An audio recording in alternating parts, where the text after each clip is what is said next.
waiter Alexander doesn't need eyes in the back of his head because he has the peculiar ability to turn his neck through a complete 180 degrees.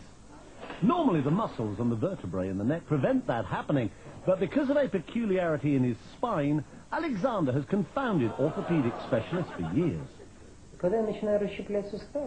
Many years ago, I started doing gymnastics, he says. That's when I noticed that my vertebrae seem to be very flexible and that I can turn my head farther than normal. I worked at it little by little, going a little farther each time, and one day I was able to turn my head all the way around.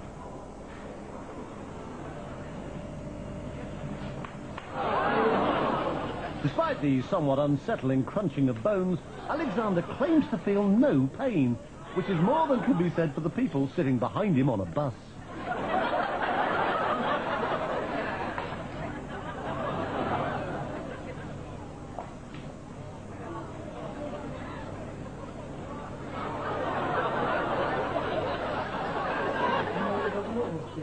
When I do it, it takes energy out of my whole body, he says. It requires 100% concentration. This may sound silly, I know, but in that moment, I don't feel like myself. It's as if I were another person whose body is filled with some kind of energy. I've been a radiologist for more than 30 years, he says, but I've never seen anything like it.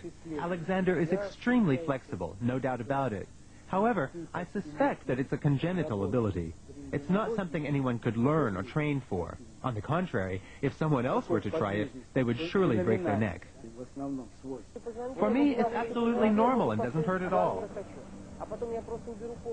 The fact that he can turn other people's heads as well, although obviously not as far, has encouraged Alexander to take his peculiar skill on a concert tour.